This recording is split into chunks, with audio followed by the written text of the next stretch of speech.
보시고요. 예, 자, 잠깐만요. 여기는 녹화 들어가 있어요 지금. 예, 잠깐만요. 예. 예. 잠깐만.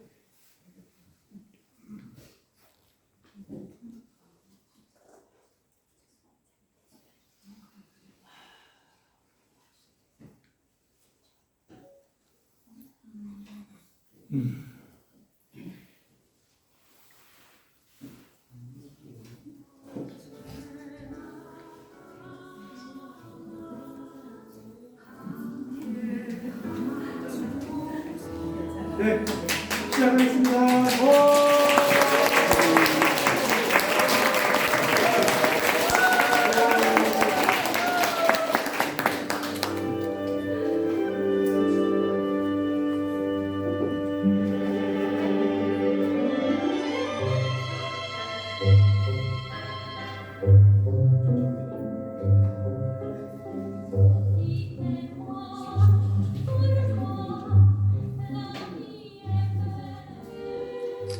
네, 하나님이 함께하신 우리 삶의 아름다움을 찾는 시간 라벨벨의 진행을 맡은 서정경입니다. 반갑습니다.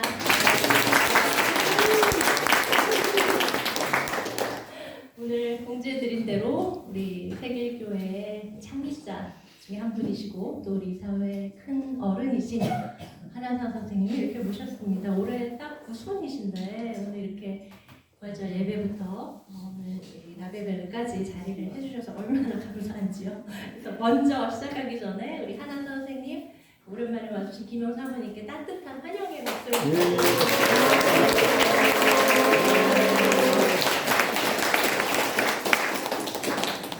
감사합니다. 네, 인사 말씀 좀 해주세요. 예, 제목이 부르러 라비에 벤. 사실 내가 산 삶은 라비에 말이에요. 말이라고 해서 MAL인데 이게 영어에는 말이 들어가면 다 나쁜 게 되는 거예요. 베니볼런트가 말레볼런트가 되고 말이죠. 그 하나님의 은총으로 우리 교우들 앞에서 또 내 삶에 벨이 있었다면은 어떤 부분이었을까? 그것은 제가 하나님을 만났다고 할까? 금방진 이야기지만 하나님 저를 만나게 해주시겠어요? 그러나 만나고 싶다고 내가 아기처럼 보챘던 이야기. 그 얘기 해주실 거예요 오늘. 동고주 얘기하시면서 그렇죠? 그걸 이제 우리 서 박사가 내 책을 읽고 내가 보채는 하나님을 어떻게 부르는 거 레이블링 붙이는 거 하니 동고주. 사실 하나님은 우리와 함께 계신다는 걸로 만족할 수 없어요. 함께 계시면 뭐합니까? 침묵하신 하나님 함께 계시면 뭘 합니까? 우리에게 우리가 슬플 때 그 슬픔을 제거해주고 맥이 빠졌을 때 맥을 기를 넣어주는 그런 하나님이 이게 우리 진짜 하나님이란 말이죠. 그래서 그런 하나님 우리의 기를 집어넣어주고 기가 성령입니다. 성령을 집어넣어줘서 죽었던 몸이 살아날 수 있게 하는 그러한 삶의 한 단편을 오늘 여러분과 나누고 싶습니다. 네.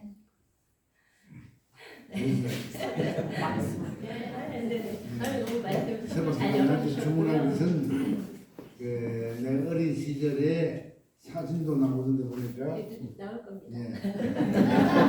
아기 때 초등학교 들어가기 전에 아버지가 교사였거든요. 근데 아버지가 교사하시면서 자기가 교사 직분을 갖고 있다는 것을 굉장히 겸손하게 말하면은 버거워했고 또 직설적으로 말하면 일본 제국주의 men치 유신을 성공시키기 위한 장치로서 교육제도를 썼단 말이죠. 그래서 국민학교를 만들어가지고 그 제국주의의 이데올로기를 교과서에 집어넣어가지고 교육시켜서 했는데 그때 사범학교의 권위가 대단했습니다. 이를테면 우리 할아버지 가운데 한 사람이 동경고사를 나왔는데 동경고사는 그 제국대학에 버금가는 보다 들어가기 더 어려웠던 학교 같아요. 우리 존경하는 함석헌 선생도 그 동경고사를 나오신 분이거든요. 그런데 아버지는 동경고사는 꿈도 못 꾸고 시골에서 경상북도 북쪽에 김천보다 더 북쪽 축봉령 쪽에 시골에 사시면서 이제 아버지 몰래 아내가 교사로서 자식을 공부도 제대로 못 시키겠구나. 공부를 시킨다고 하는 것은 제국주의를 제도화하는데 성공시키는데 가르침을 주는 것을 부끄럽다고 생각할 것 같아요.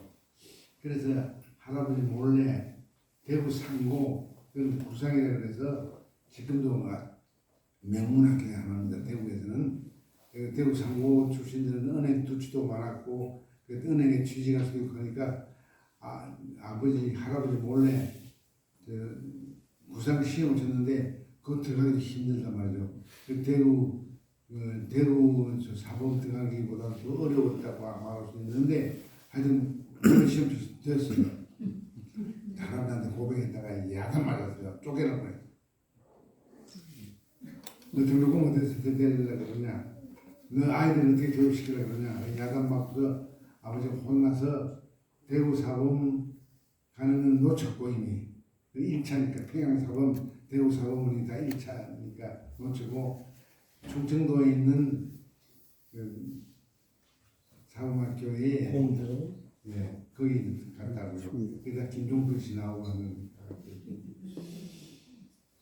그런데 그 아버지가 그때 찍은 얼마나 때 찍었던 사진을 보면은 초등학교 때 유치원 다닐 보면은 그저 제국주의 명치유신 체제 하에서 유치원 학생들이 입었던 제복. 야, 이거 정말 제복 보세요. 유치원 다니는데 아주 이게 로마니같이 아주 양복을 입었잖아요. 그 옆에 잘생긴 저 어린이가 장난꾸러기 형인데 돌아가셨죠. 누님 이거 그 옆에가 이제 엄마 품에 안겨 있는 형상이가 제가 어릴 때 너무 귀여워서 문둥이가 잡아먹으려고 아이고 대구에 문둥이가 많아가지고 해물골명이 됐는데 그 해물골명이 되면 되게 부모들이 느낌이 있어요. 불길한 느낌이 문둥이가 잡아갔구나. 어린아이를 고기를 먹으면은 낳는다는 그런 이상한 미신적인 확신이 있어가지고 그런 믿음 확신이라고 하는 참 고약한 나치의 확신이나 마찬가지예요. 확신이 강하면 사람 많이 죽여요. 믿음이 강하다고 좋았다고 할 수 없는 거예요. 믿음의 내용이 중요한 거지. 그런데 우리 어머님은 참 좋아하는 어머님인데 어머님 이야기를 좀 아버지 어머니까지.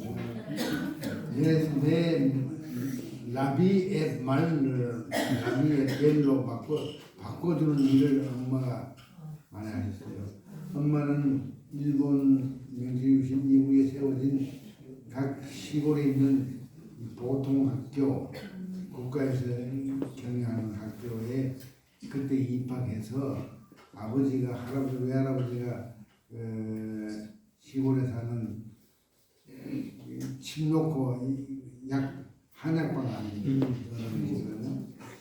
딸을 제국주의를 식민지로 제도화하는 데 공헌하는 국민학교에 입학시킵니다. 그러니까 엄마는 국민학교만 졸업해도 일본말을 잘하셨어요. 그래서 일제시대 대구에서 우리 살 때 방송국에서도 일하고 형무소에서 간수보도원으로 일을 하고 그러는데요. 일본말 잘하기 때문에 내가 들기 있었죠. 그래서 하여튼 아버지가 사범학교다닐 때 사진을 보면은 지금 당진 초등학교라고 있습니다. 논산은 큰 도시였어요. 그래서 논산에 부임해가지고서 잘 가르치다가 편하게 지나다가 아버지가 끼가 운동권 끼가 있었는지 그 검은 두루마기를 입고 방학이 시작하기 전에 학생들 앞에 나타나서 이 외대 두루마기를 입었다는 것을 말씀 안 하시고 너희들 방학이라는 것은 공부를 그만두는 게 아니고 민족을 잃은 이 강토에 민족을 생각해라. 그런 시위를 했는데 그게 불령 선인이 하는 짓이죠. 이게 불손한 부수란 조선인이다. 그렇죠. 그렇게 그래서 세상 힘을 받을 수 있는 그런 행동을 해서 그 좋은 논산의 초등학교에서 교사하다가 저 당진 그때 충남의 당진은 꼴짝이었습니다. 바닷가에였으면서도 꼴짝이로 쪽에 가서 거기서 교편 잡으시면서 저를 낳고 둘째를 우리 형을 낳고 했다고요.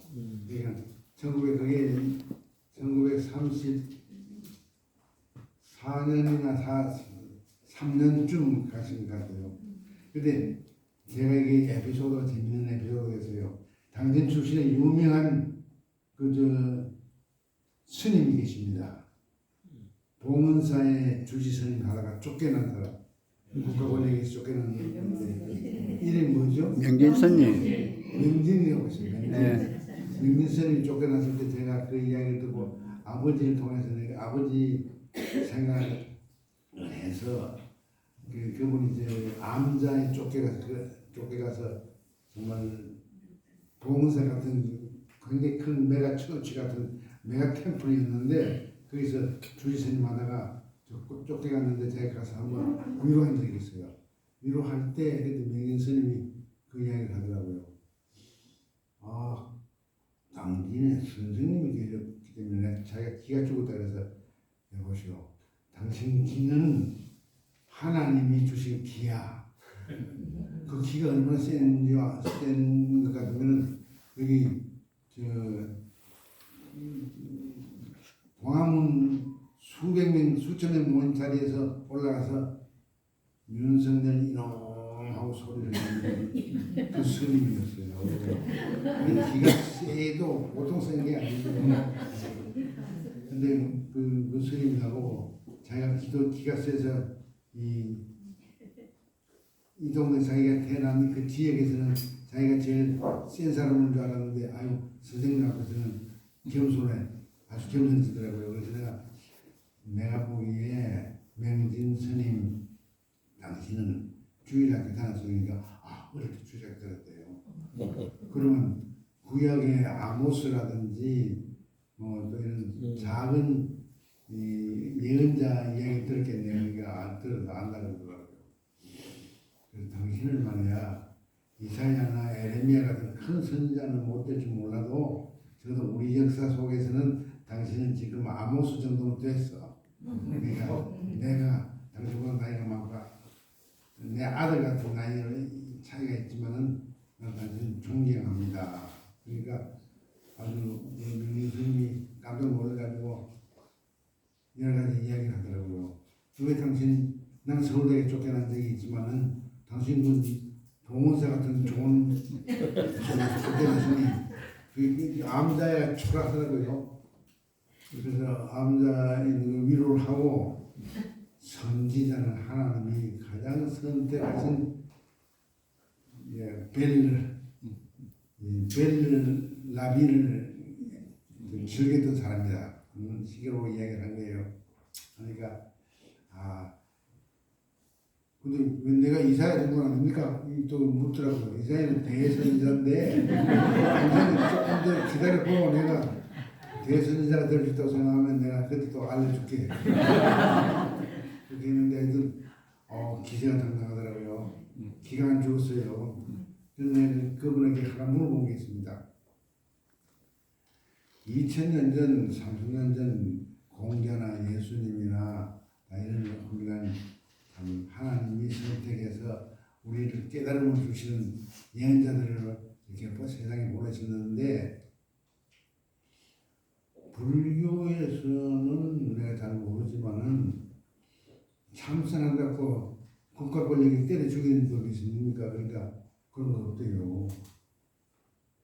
그런데 우리는 내가 명인 스님한테 옛날에 경북대 학생들이 재학생 때 어떤 사상적으로 이상한 모임에 참여도 하고 뭐 행사 참석했다고 해서 다 박 대통령이 다 죽이라 그래서 한국 다 죽이는 사건이 있습니다. 그 사람을 이야기하면서 그 명기는 좋다. 참 불교라고 하는 종교제도 보호를 해줘서 스님이 참선을 하는 한 몽둥이로 머리를 쳐서 죽이진 않으니까 얼마나 행복한 거냐. 지금으로 말하면 지금 말로 말하면 라벨 그 사람의 삶은 벨이라고 할 수 있는 거죠.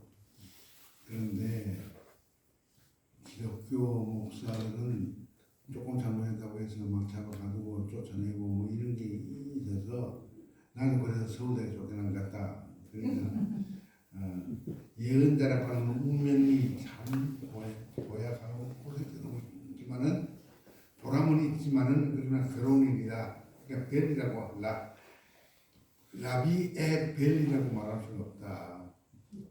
애는 애들의 그 비동사니까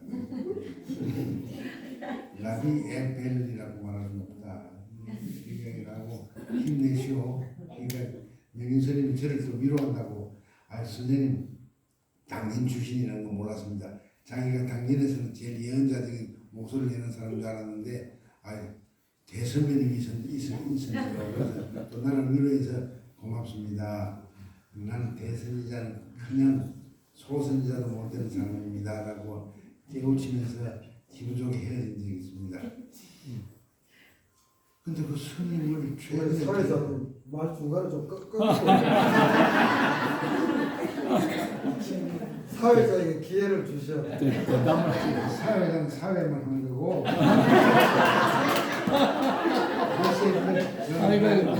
내가 서박한테 너는 네 개입하라고 했습니다.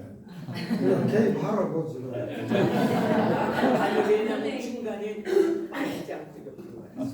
예, 근데 여러분들이 듣고 싶은 이야기가 뭔지 모르겠는데 우리 아버지 어머니 밑에서 자랄 때 어머님이 제가 저를 배우고 나서 고생할 때 당진에서 큰 화상을 당했어요. 화상을 당했는데 그는 이제 그때 이제 엄마를 도와주던 친척 누나가 뜨거운 물을 쏟아가지고 이 다리와 이 허벅지 사이에 살이 붙었더라고. 선생님 뱃속에 계실 때였죠? 굉장히 고생했는데 그러니까 화상이 그렇게 아프다라는 거는 몰랐는데 엄마가 그 죽을 소리를 하고 있으니까 그때 당진에 큰 감리교회가 있었어요. 거산 감리교회. 지금도 있습니다. 수천 명이 되는 큰 교회인데 거산 감리교회에 중늙은이 전도사님이 오셔가지고서 세대 죽기 전에 죽고 나서 천당 가야지. 그리고 교회 나가야지. 그 소리가 참 들렸어요. 지금 이 화상으로 정말 아파 죽는지 모르는데 뭐 천당 이야기를 너무 쉽게 이야기하니까 화가 난 거예요. 그래서 내가 나오면은 그 감리교회 갈 테니까 오시오. 그래서 쫓아냈어요. 근데 어머님이 참 다행으로 하나님의 사랑으로 나오셨네요. 하나님이 가족을 선하신 분이야. 그래서 어머님을 기사가생시킨 거예요. 그때 내가 어머님 보고 뱃속에서 어머님이 가장 괴로워할 때 뱃속에 있었어요. 그러니까 내가 하나님을 어떻게 보냐면 지금도 동고주 함께 고통을 당하는 주님이다. 그러니까 같이 있는 동거주가 아니라 동고주. 부부간에 동고 안 하면은 동고에 가야 별로 소용이 없어요. 동고주야. 동고주라는 말은 영어로 suffering together 하는 파트너라는 얘기죠. 근데 어머님이 하나님은 좀 나으셔서 어머님이 그저께 부르던 초노의 여자 전도사 이렇게 한 말, 내가 나으면 나가겠다 한 것을 지켰어요. 그래서 제가 그렇게 된 거예요. 그래서 어머님이 원래는 신학 때는 원하셨다고 그죠? 그래서 어머님이 그때 결심한 게 이놈을 키워서 신학교를 보내야겠다. 그래서 제가 서울대학교 입학하고 나서 서울대학교 입학하기 전에 고민을 했어요. 자, 서울대학교 들어가면 무슨 과에 그 과가 중요한데 나는 사회학과를 가고 싶었는데 어머님은 서울대 가면 뭐하니 생명을 건지는 정말 라비를 벨르하게 만드는 그런 복음을 전하는 목회자가 되느냐 그렇게 권고를 했는데도 불구하고 나는 어머님 말씀 안 듣고 그때 내가 보니까 신학교 졸업받은 형들이 가는 모습을 보니까 공부 잘하는 사람이 아니야. 공부를 안 하는 사람이었어. 그러니까 전망이 없다고 생각해요. 그래서 이제 그것도 보고 참말로 서울대학교 사회학과 들어갔는데 사회학과 들어가서 내가 참 많은 걸 배웠는데 뭘 배우냐면 선생님한테 무슨 지식을 배운 게 아니고 그 이상백 선생, 이상화 시인 빼앗긴 들에도 보니까 그 시인의 바로 밑에 동생인 이상백 선생, 우리나라 역사의 태두죠. 2조 건국의 연구를 쓰시는 분, 그건 서울대학에서 박사를 받으셨는데 이상백 선생님의 사랑을 받아서 정말 그 아들처럼 제가 사랑을 받고 내려갔습니다. 미국갈 때, 야, 내가 샌프란시스코까지는 내가 비행기 값을 내가 낼게. 그런데 샌프란시스코에서 아틀란타까지 가는 그레이하운드 버스 내가 낼 수가 없다. 그래서 그레이하운드 버스는 따로 내가 마련해서 갖고 갔는데 이상국 선생님이 여러분 아시는 대로 송기정 선생이 올림픽 마라톤에서 받은 1등을 했지만은 그 가슴에 금메달을 다른 거를 사진을 못 찍었습니다. 그때 사진 잘못 찍은 것 때문에 이상국 선생이 그때 왜냐하면 36년 현재로 일본 올림픽 경기 단장에 단장을 갔거든요. 근데 사고 난 거죠. 사고 난 건데, 근데 그 때문에 자기 형도 둘째 형도 손문 선생 막하에 중장으로 일을 한 집안이기 때문에 그 집안이 신의 혁명, 산운동 이런 거 다 연관되는 그런 진보적 생각을 가지고 있는 분이었는데 그분의 사랑을 받고 정말 결혼하면서 일어나는 에피소드는 이야기할게요. 참고가 될 겁니다. 그런데 1945년 해방이 되고 나서 우리나라를 통치한 남쪽을 이 한반도 남쪽 대한민국을 통치한 사람이 하지중장이었어요. 하지중장은 육사 출신이 아니었습니다. 조금 지식이 모자라긴 하지만 교양도 있고 아주 점잖은 분이었는데 이 사람이 우리 독립운동하는 우리 민족 지도자들을 개떡으로 생각하고 자기 사무실에 와도 일어서는 법도 없고 의자 안 들어가는 법도 없고 아주 고자세였어요. 그런데 딱 한 사람 한국 사람 나타나면 버뜩 일어섰다는 거예요. 그게 누구인지 아세요? 그냥 선생님한테 물어봤어요. 누구가 나타나길래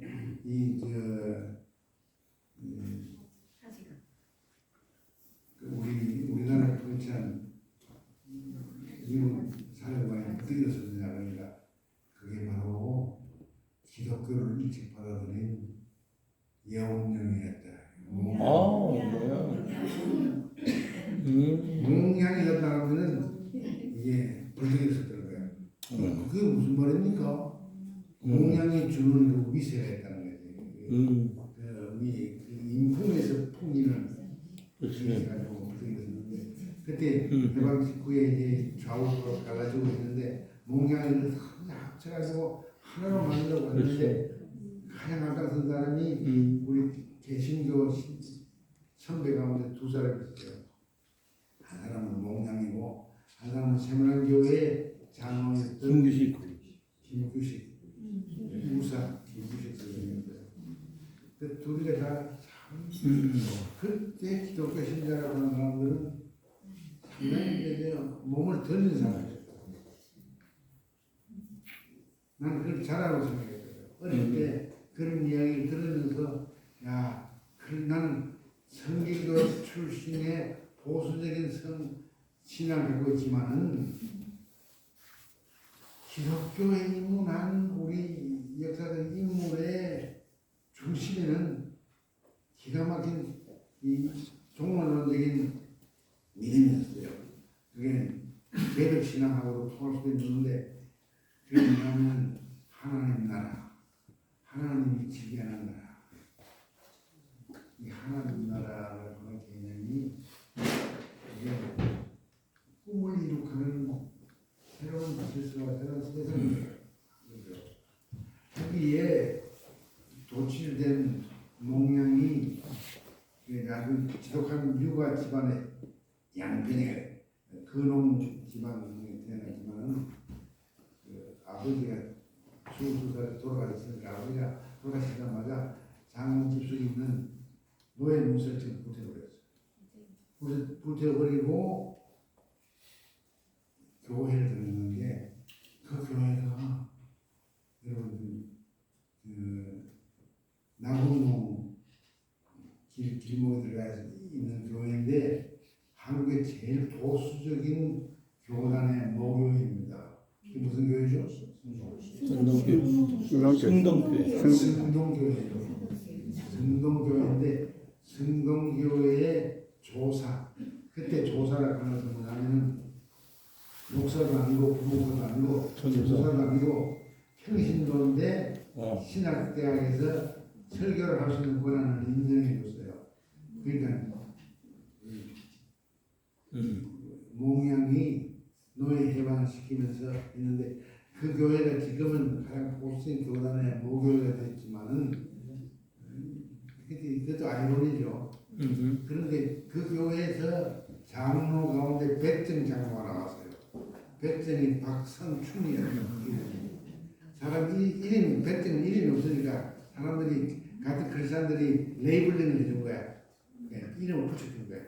당신은 봉을 이룩한 사람이다. 선춘 봉을 이루었다. 그래서 이 사람이 기독교 신자가 돼가지고 비로소 사람 대접을 받은 거야. 교회에서 사람 대접을 받았던 그것도 보수 교단에서 그때는 보수 진보 가라지 전쟁이라 뭐 이렇게 말할 수는 없겠지만 지금은 아주 가장 보수적인 교단의 모교회가 된 거예요. 그래서 그 박선춘 씨가 이룩한 게 뭐냐면 동대문에서 최초로 종로 일가까지 노예 데모를 하는 거예요. 그건 한국 데모에까지 나오는 이야기입니다.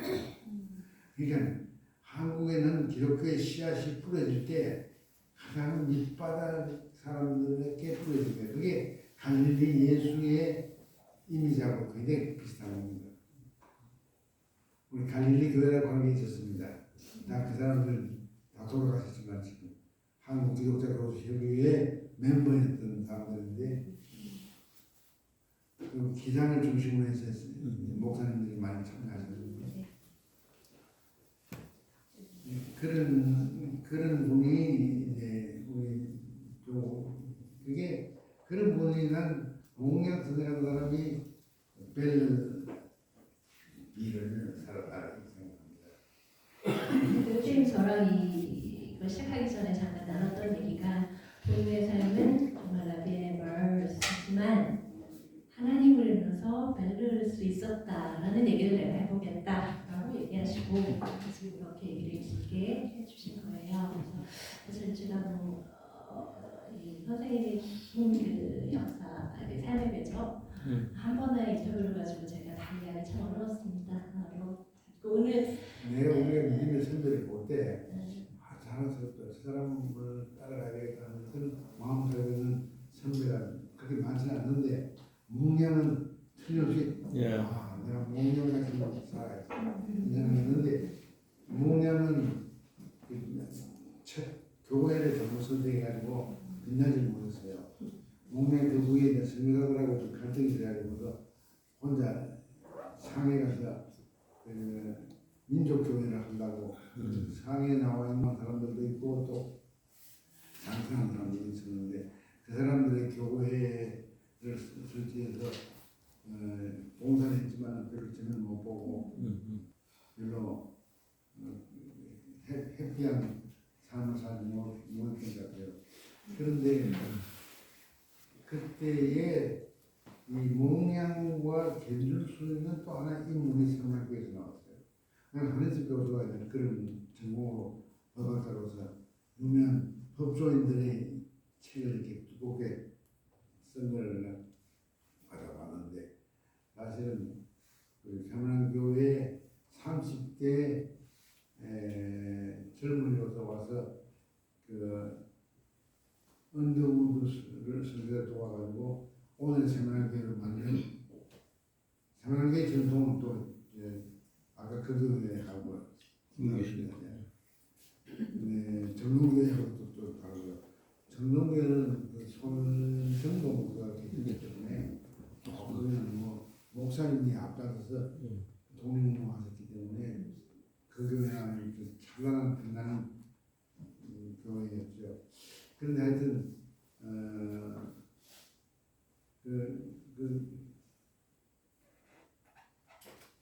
세문안교회의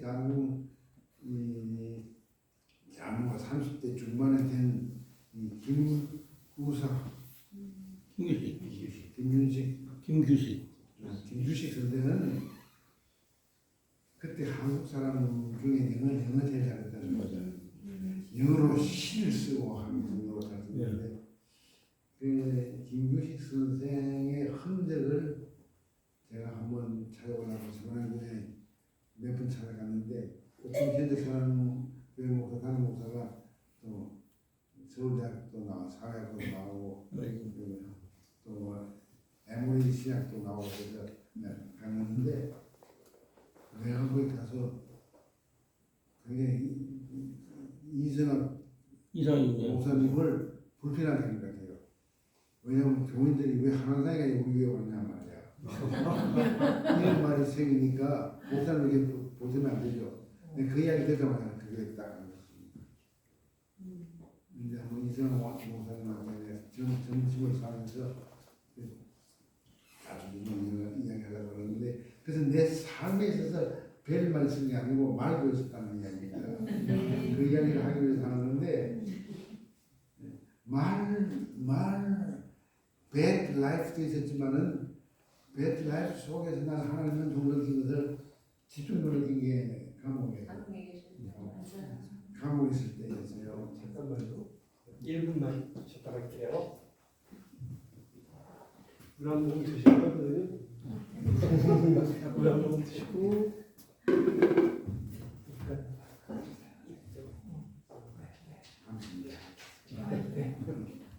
근데 내 말을 들립니까? 예, 잘 들림. 잘 들림. 네. 아까 세문안교회 가시고 그다음부터 하시는 거죠? 가요. 네. 세문안교회 전통 가운데 학생들이 굉장히 살아있는 학생들이 많았어요.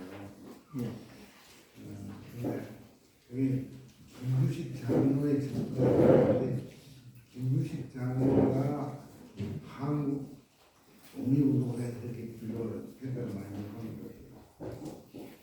한 교수가 김규식 저를 나서라 쓰는 보니까 내가 그런 거 한번 쓰면은 그게 나타나요. 보면 나타나. 한번 쓰십시오. 그런데 하여튼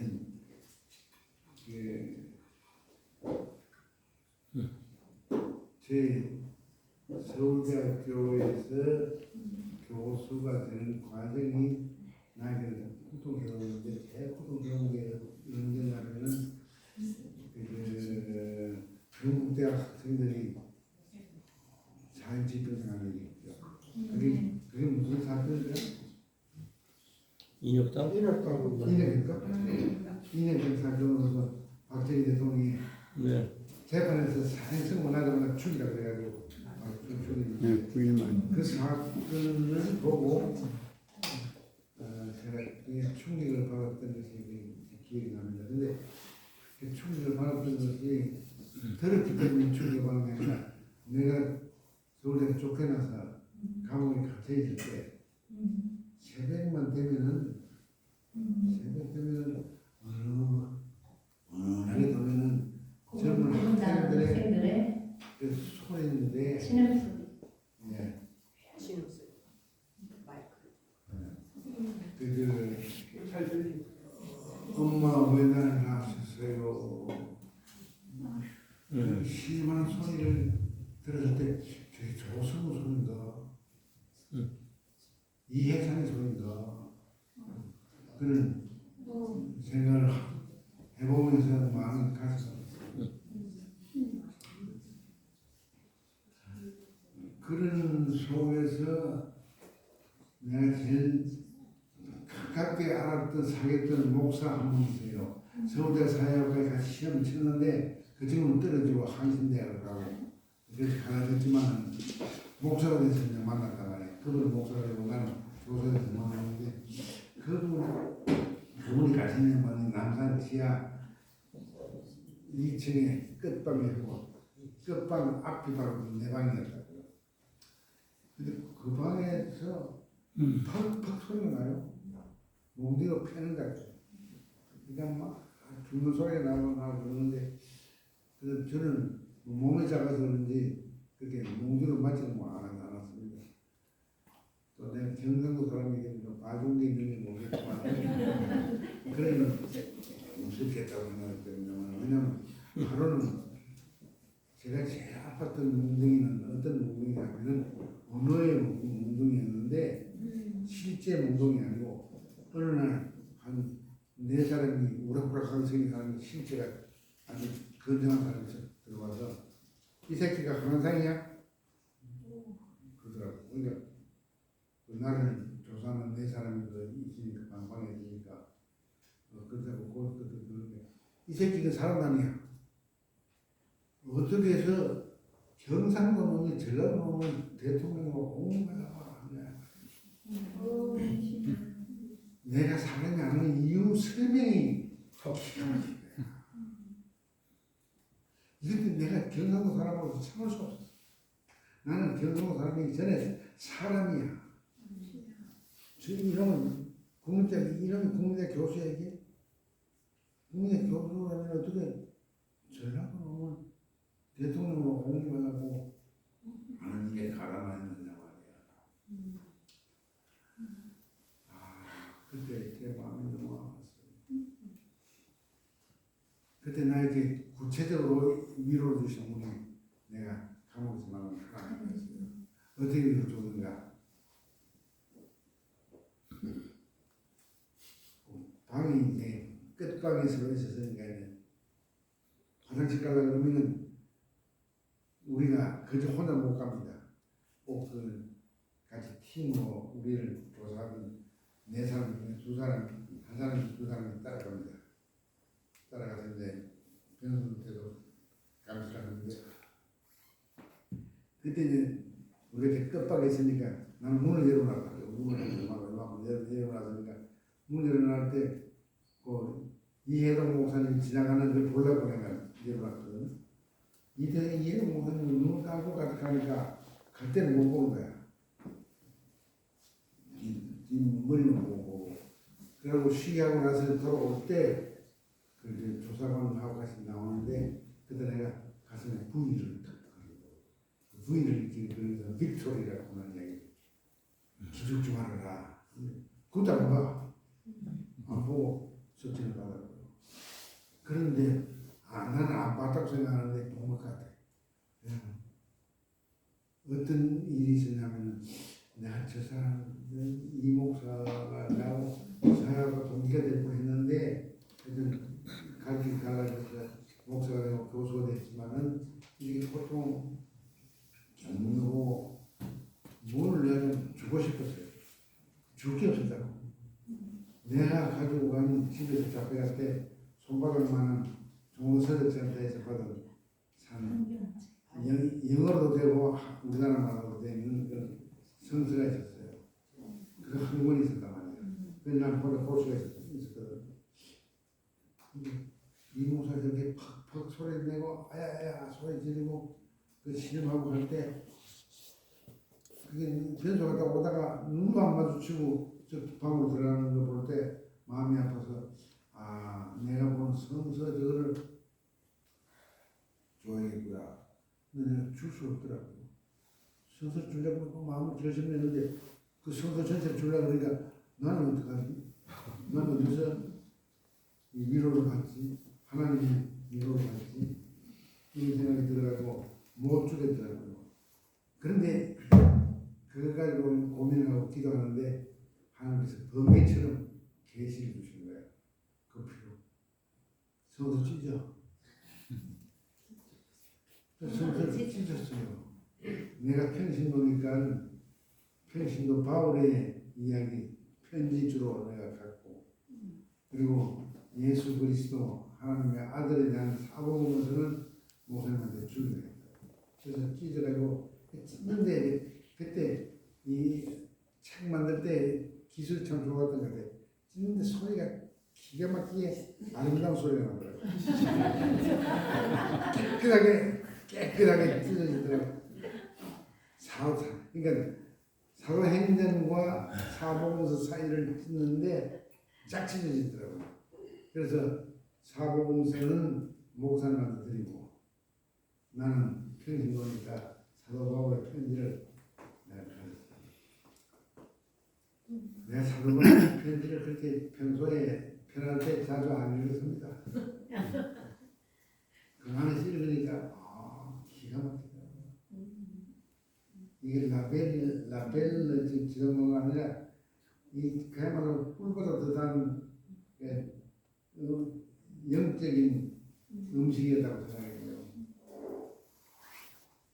그게 사도 바울이 예수님 제자처럼 풍랑을 만나가지고 고생한 이야기가 많이 나옵니다. 어느 성을 정착했는데 뱀을 들어 불려가지고 독감을 불려서 죽고 그랬는데 모닥불에 떨어뜨리고 하는 그런 이야기가 나오는데 그게 사도 바울에 대해서 내가 사도 바울에 글 잘 쓰는 그리스의 철학과 문학을 공부 좀 한 사람이겠다 이렇게만 생각했는데 못하더라고요. 사도 바울의 편지는 사복음서보다도 적어도 30년 먼저 쓴 것들입니다. 그러니까 역사적으로 먼저 썼고 해서 굉장한 깊이가 있는데 내가 굉장히 깊이를 몰랐다가 이해당 목사한테 사도 바울을 갖고 예수님을 주고 나서 사도 바울에 대해서 다시 읽어보니까 야 필립보서라고 하는 것이 대단한 좋은 소식을 알려주는 정말 필이더라고요. 근데 이게도 에피소드인데 내가 하나 읽어보니까 아시는 분이니까 내가 이야기를 합니다. 내가 가깝고 미국에서도 갔고 민주화운동도 한국에서 하는데 기독자 교수협의회 멤버였지요. 그 형은 문익환이고 동생은 문동환이에요. 다 강도에서 이제 자란 사람들이고 운동은 자란 사람들인데 운동한 선생 딸이 내가 창운동 100주년 기념 추모위원장을 할 때 한번 딸이 우리 큰딸 미미하고 잘 아는 친구인데 나한테 위원장님 성경 말씀이 오늘 얘기하실게요. 그 내용이라서. 한 박사님 모시고 신방 좀 하라 그러다. 내가 목사도 아닌데 내가 세일교에서 신방에 온 것도 없는데 신방을 와달라. 그러니까 누가 신방을 찾을 수 있나 하는 생각이 들다. 그런데 하여튼 가기로 했어요. 딸한테 물어봤어요. 아버님은 병원에 가서 안 죽으시려고 리빙룸 가운데 침대를 놓고 손주들과 자식들의 사위들과 딸들의 이야기를 들으면서 일상생활 속에서 난 죽겠다. 병원 안 가겠다. 그렇게 결심하고 병원 안 가시는데 그래서 한마디님이 오셔서 신방을 해달라. 내가 고등학교 졸업할 때 신학 가기를 거부한 것도 신방에 대한 부담도 있다고 생각합니다. 자신이 없었어요. 자신이 없었는데 뭔가 좀 신방 받아달라 그러니까 여기 고민이 있는 거야. 그래서 고민을 하다가 딸한테 영미야 우리 아버지가 꼭 나느라고 신방으로 와달라고 하시는 것 같나니까 아버지가 오늘 아침에 불러가지고 그저 하느님한테 물어보라고 이야기하시더라고. 그 간절한 마음을 알겠어요. 그 간절한 마음을 내가 담아서 이것을 이루게 해줘야겠다는 생각이 들더라고요. 무슨 오해를 받든 간에 목사도 하면서 아닌 이게 평신도가 신문 다닌다고 하는 요 묻더라고 내가 그런데 그때 윤 목사님이 예수와 바울이라고 책을 써가지고 제 아들한테 혹독하게 비판받았대요. 예수는 해방자고 사도 바울은 죽어서 천당 가는 것만 가르치는 그런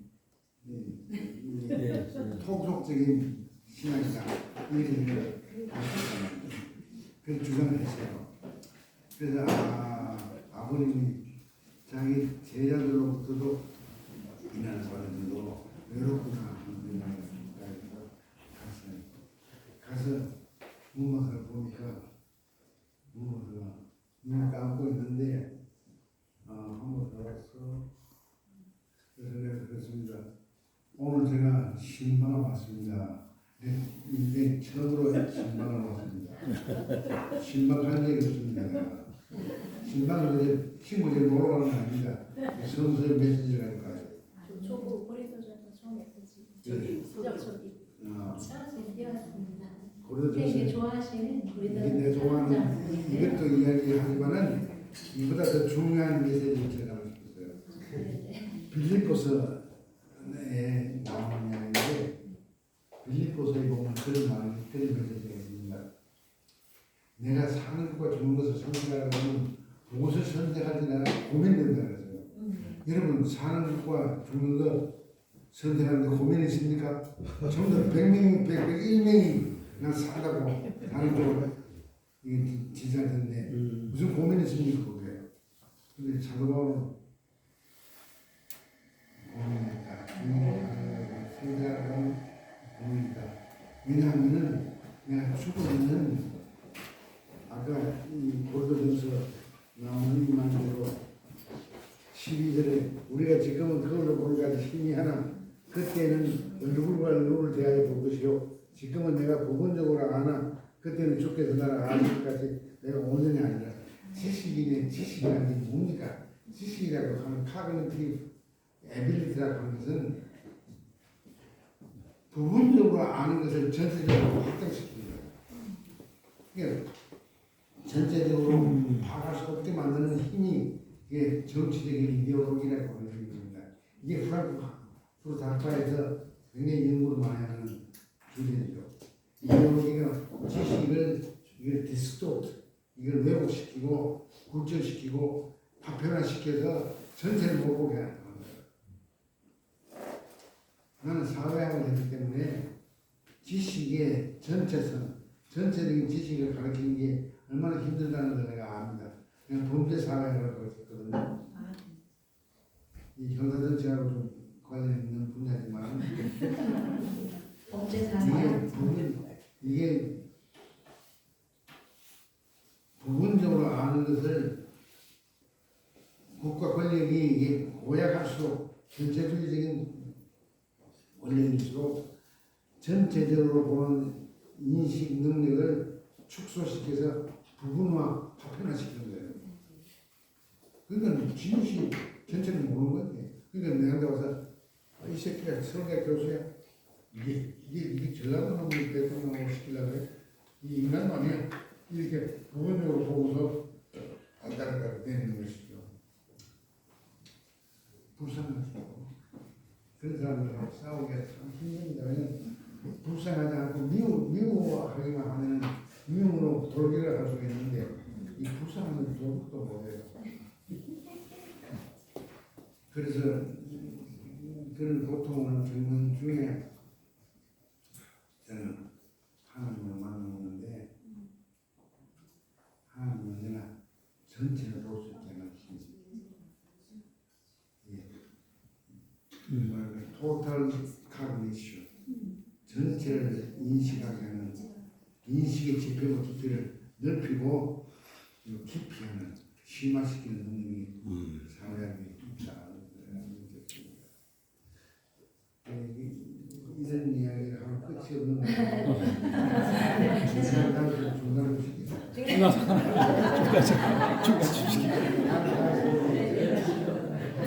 파편화시키세요.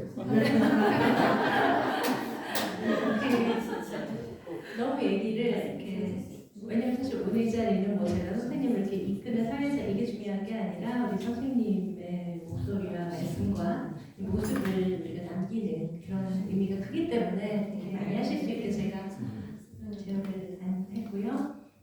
저는 사실 그랬어요. 이 하나 선생님 이분의 제 삶을 제 라벨을 어떻게 만들까라고 했을 때 제가 생각했을 때 우리나라의 그 70년대, 80년대는 연결되어 있지만 또 굉장히 서로 단절되어 있는 부분이 있다. 왜냐하면 70년대는 어떤 신학 그리고 지식인의 시대였다면 80년대는 사회와 특히 막스주의 그리고 어떤 민중의 시대가 아니었나.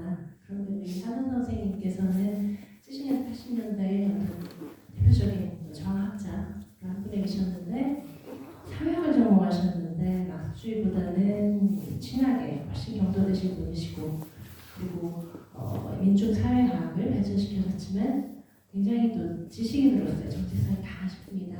그래서 이분의 삶에 하나님이 어떻게 개입하셨을까? 저는 다시 그런 질문.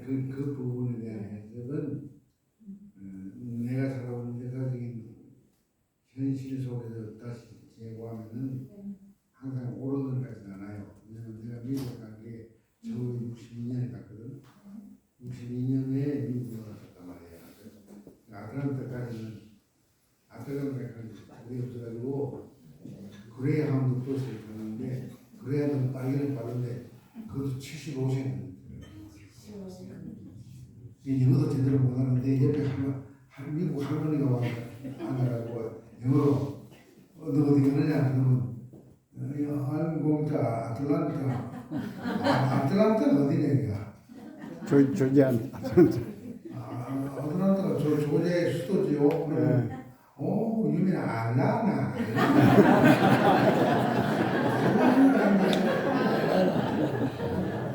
내가 배운 거예요. 사이런스는 T는 사이런스가 소리 안 되잖아요. 알라나. 영어에 알라나. 알라나가 아니고 내가 어디 가느냐 그래서 함수하다니까 내가 잘못 배웠던 거야. 나는 잘못 배워서 안 해요. 그게 T를 소리 안 내는 거야. 알라나. 그러니까 아틀란타에 나오면서 우리 큰딸 낳았는데 큰딸 낳은 거는 아틀란타에 살았기 때문에 내가 아틀란타.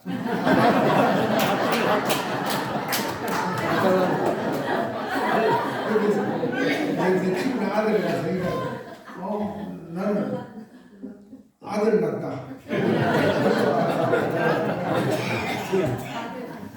그게 농담을 했는데요. 하여튼 이제 그때 배우면서 내가 한국에서 인권운동에서 내가 제일 감동을 받았거든요. 흑인 인권운동에서도 반전운동이요, 평화운동이요, 민주화운동이었습니다. 그런데 이게 서서히 하나님 나라 운동이 싶기도 하고요. 네. 근데 그래서 내가 배운 거는 어떤 게 뭐냐 이런 게 있었습니다. 마틴 루터 킹이 월남 전쟁이 격화될 때까지는 굉장히 종교적인 범위 내에서 아주 과격했어요. 그런데 월남 전쟁이 일어나서부터 반정으로 키를 바꾸는 바람에 마틴 루터의 교회 지지 세력이 하루아침에 다 무너졌어요. 가슴 아픈 일인데 그걸 목도하면서 제가 느낀 게 예수님도 그 순간에 미국에 들어가면 이게 킹 노트가 되는 것이다.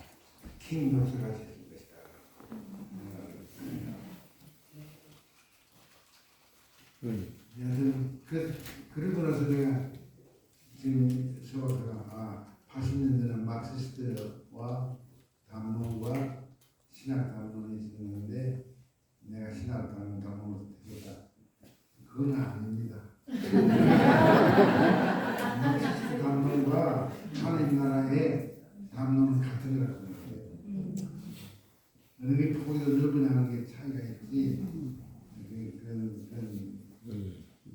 그러니까 나에게서는 하나님 나라는 평화와 자유와 정의가 큰 강물처럼 흘러서 거기에 착취도 없고 거기에 감옥에 가두는 일도 없고 부당하게 차별하는 것도 없고 사람 죽이는 것도 없는 그런 그러니까 마르크스도 어떻게 보면은 유대인 예언자 중에 하나라고 생각합니다. 마르크시즘을 이 국가 종교로 방침으로 승화시켜서 많은 사람 숙직한 열렬한 공산주의자들은 그걸 받아들이지 않을 줄 몰라도 나는 그 입장은 인정하다. 선생님이 지금 말씀하신 마르크스도 휴머니스트예요.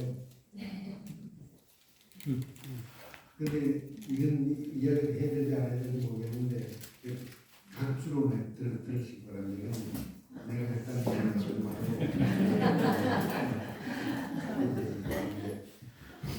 북한에서 한국에 온 아니고 주체사상에 거문했었다.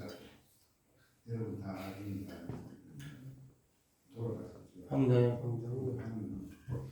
황 선생인데 선생님 한 번 나한테 90대 총회할 때 만나고 싶다 그래서 만났어요. 경찰들이 한 7, 8명까지 따라오는데 이야기 안 되잖아요. 그래서 그녀도 나가고 안 먹으면서 이야기하는데 우리 황 선생이 나한테 이야기 하여튼 도와주세요. 도와주세요라는 말은 정말 주님이 가장 많이 들었던 말씀이고 주님이 가장 성실하게 대답한 장면입니다. 그래서 그냥 그 성실하게 들으라고 그랬어요. 내가 어떻게 도와주면 좋겠습니까? 그러니까 하나는 북쪽에 지금 체제가 자기를 인정해준 김일성이 생각과 다르니까 그 때문에 좀 이게 이상한 짓을 하는 것 같은데 그걸 한번 아시잖아요. 그거 좀 이야기를 하세요. 그 말을 옳다고 보면서도 그 이야기를 하고 있는 게 없어요. 근데 그 다음번 이야기가 한 선생님 인간이 없어야 내가 사실 미국도 갈 수 있었지만 한국에 온 거는 서울대학 같은 데 가서 똑똑한 아이들을 좀 가르치고 싶었는데 그게 주체사상이든지 막스의 이론이든지 가르치고 싶었는데 그런 기회를 전혀 안 주고 전부 다 거구단체들이 활동할 수 있는 그런 강연만 시키고 집필만 시키니 아이고 항상 나는 도와줘. 그건 못 도와줍니다. 내가 그런 힘이 없습니다. 힘이 없다는 이야기를 하니까 이수왕이 한숨을 쉬면서 이해를 하는 것 같이 했지만 내가 참 슬펐어요.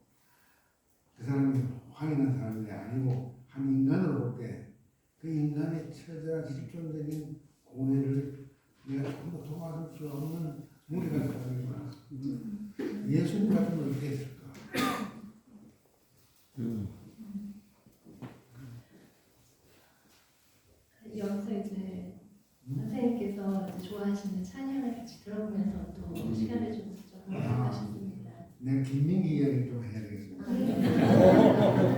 김민기 이야기하고 끝냅시다.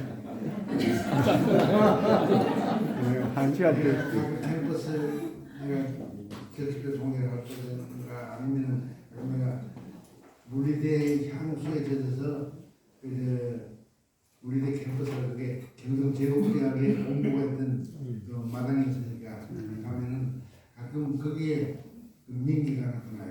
김민기 어. 아침이슬 작사 가방도 입고 해서 막 와서 나타나는데 또 본인사라고 민기가 감사합니다 선생님. 내가 뭐가 감사하노? 나한테 뭐 감사할 일 있나? 그러니까 아 있지요. 우리야 그래 딴따라기 때문에 노래 불러서 학생들에게 힘을 주지만은 선생님은 이론적으로 허위식이라든지 이데올로기 문제와 연관시켜서 설명을 해주니까 고맙다고. 야 그거는 아무것도 아니다.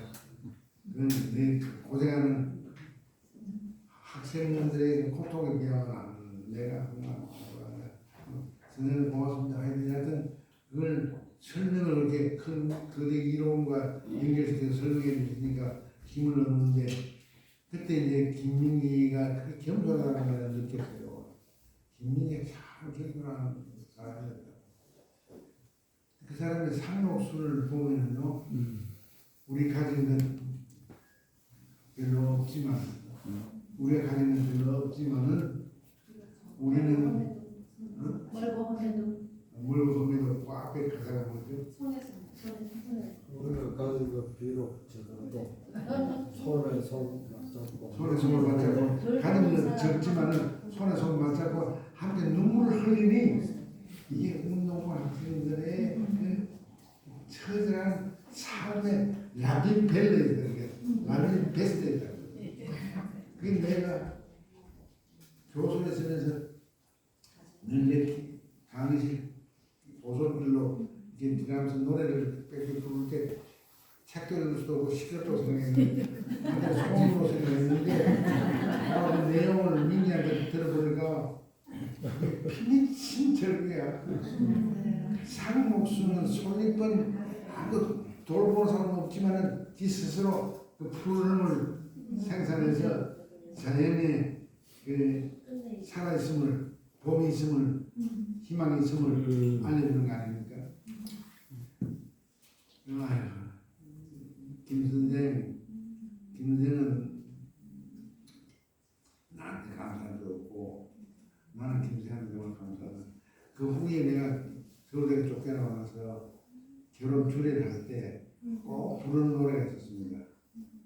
상록수에 나오는 노래하고 아침 있을 노래를 꼭 그저 결혼은 누가 하든지 간에 친구들이 오다는 걸 보면은 그 노래는 다 잘하더라고. 힘차게 잘하더라고. 그래서 내가 여기는 이게 내 결혼식장에 오는 학생들에게 그 노래를 불렀어요. 우리 김한석 박사 그 동기들이 또 우리 집에 온다는데 내가 그때 그 이야기를 또 이 이야기를 하려고 했는다. 너희들은 무슨 걸 불렀느냐고 말이야. 근데 이제 김민기 씨한테 김민기의 노래 상록수에 보면은 우리 가진 것 별것 없지만은 손에 손 잡고 함께 운다는 거야. 함께 우기 때문에 우리 갈 길 멀고 험해도 드디어 우리는 이긴다. 그 메시지를 보내 느끼고 나면 그런 느꼈습니다. 기독교 성에 뭐하노? 성공을 우리 이게 찾는 거야. 이런 게 성가고 보험성가를 가야 되는 거야. 우리 가진 게 적지만은 비록 우리 가진 게 적지만은 함께 손에 손잡고 눈물을 흘리니 이 힘으로 우리는 이 악을 이기면서 하나님 나라를 이 땅에 세울 수 있다. 이 이야기를 내가 들었다. 그 노래를 네, 맞습니다. 시위하는 그 아이들의 한편에서 눈물을 흘리고 계셨을 때, 예수님이 눈물을 흘리고 계셨을 텐데 왜 이런 노래를 이제 찬송으로 하지 않고 어떤 운동권의 전율처럼 이렇게 너무 아쉽다라고 얘기하셔서 오늘 아침 이슬 한번 같이 듣는 시간을 지금 얘기야. 네. 젊을 때. 네, 아침에 쓰는 이거 좀 틀어주시면 같이 한번 듣고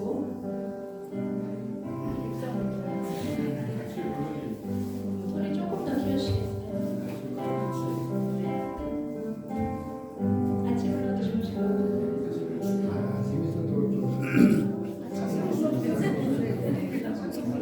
긴 밤이 새우고 풀잎마다 맺지 안주보다 더 고운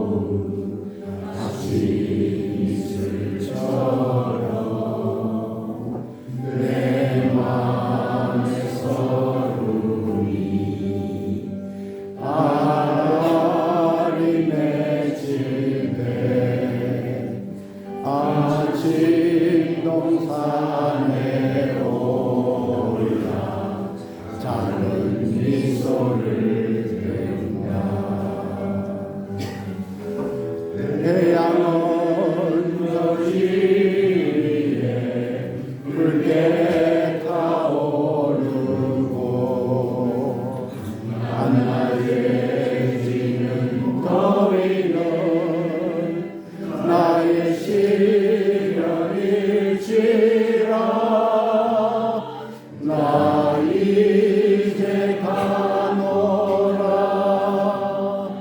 저 거친 광야에 서로 모두 버리고 나 이제 가노라. 상고 좋아합니다 지금. 됩니다. 상수도 그러면 상고 좋다 기억하죠. 가사는 없습니다. 그래도 다 아시죠?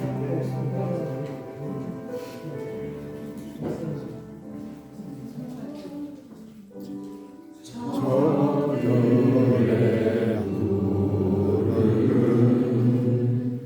부르는 소리 멀거라 돌보는 사람도 하나 없는데 일어나는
감사합니다. 그 마지막 찬양으로 우리 3년에 선생님께서 최근 몇 년 동안 너무 은혜를 느끼신다는 찬양이 한 곡 있어요. 우리 시작하기 전에 제가 좀 틀어드렸는데 그 노래를 저희가 다 같이 마음 모아 불러드리면서 우리 세계교회 그 40여 년 전에 찬양해 주셔서 감사한 마음 그리고 남은 여생을 저희가 이제 응원해드리는 마음으로 좀 같이 불러드릴까 싶습니다.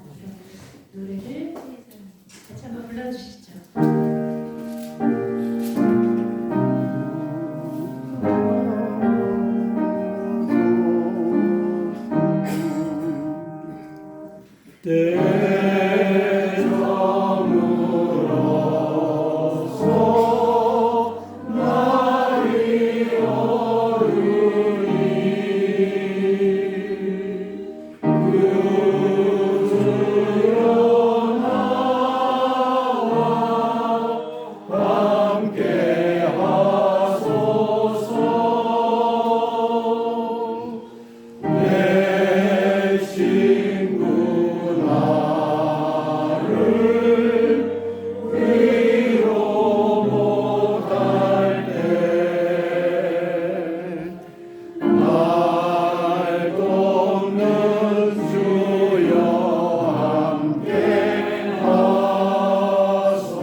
마지막으로 저는 이 시간을 나가기 전에 이런 한 선생님의 삶, 또 그런 60여 년가량을 그 옆을 묵묵히 지켜오신 또 김영 선생님이 저는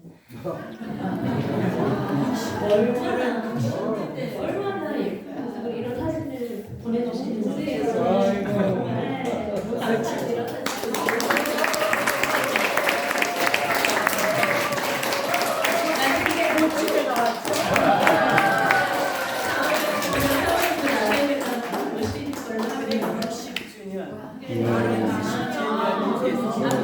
애들